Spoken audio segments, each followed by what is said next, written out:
Welcome to HealthCheck 360. In this edition, we are checking in on our Community Outreach Department. I'm Whitney Sanjari, Community Health Educator at Toma Health and our Community Outreach Program. I wear a lot of hats, and I think kind of one of the things that I do is I do a lot of teaching and education. So teach CPR first aid classes, babysitting classes. Something we started recently is cooking classes for the community.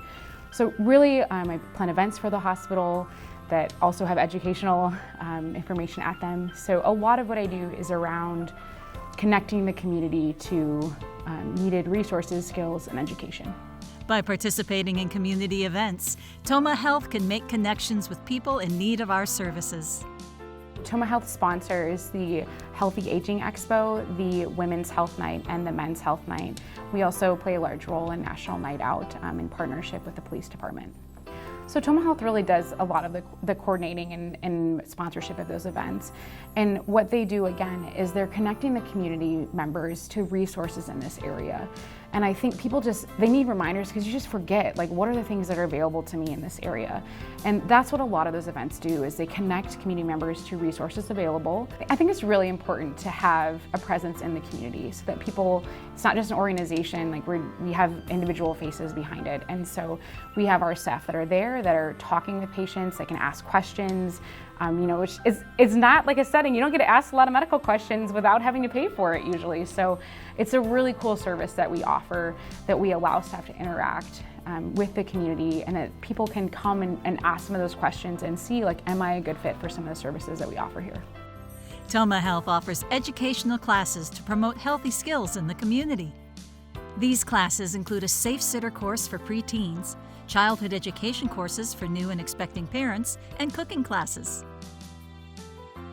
I had someone come up after the class and they were like, how does the hospital do this? And you offer it for free, and it has a meal with it, and there's this education, how can they do this? And I was like, well, we have the support of our board and our administrative staff, and really we care about helping you make that connection from here's the way that you're supposed to live, and then how do I get there? So some basic cooking classes to really help people connect with this, really a lost art and a lost skill.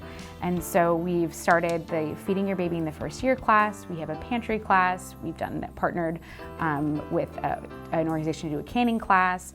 We have a knife skills class. So we teach a Safe Sitter babysitting class, which is a national organization that we certify through. And really what that does is it helps kids have a more rounded understanding of the responsibility of taking care of a child, as well as it helps equip them for being home alone.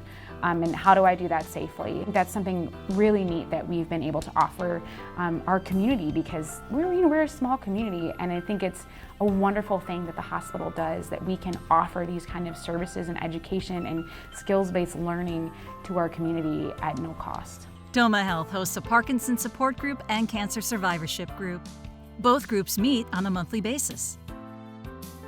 One of the things that I do in my job is I act as a resource, and we'll have people call and say, hey, I'm interested in finding out information about a program, or I'm wondering if we have any cancer support in the area. And so people will call me all the time asking about different resources. And what we do is we kind of look and see what's already existing in our community. Can I connect them with things that already exist? And also sometimes we find out that, wow, we actually don't have resources in this area. And so a really important role that the hospital fills is that we fill in where some of those gaps are in our community. As a community and critical access care hospital, we have an obligation to the community to show that we are giving back and connecting with the community. So one thing that we do is we participate in a community health needs assessment every 3 years. And then from that needs assessment, we look at what are the gaps in our community and where are gaps that we can fill as a facility. And so that's something that we do. We have an annual process that we do that, as well as a 3-year cycle where we're doing that community health needs assessment. And then we're actually developing a community health improvement plan. And so a lot of the things that we do, while they're really fun and they have great education, it also is part of us giving back to the community because we feel and have an obligation to do so. Thank you for viewing this edition of HealthCheck 360. At Toma Health, we're inspiring health, wellness, and balance for our community. To learn more about future Toma Health educational classes, visit our website at tomahealth.org.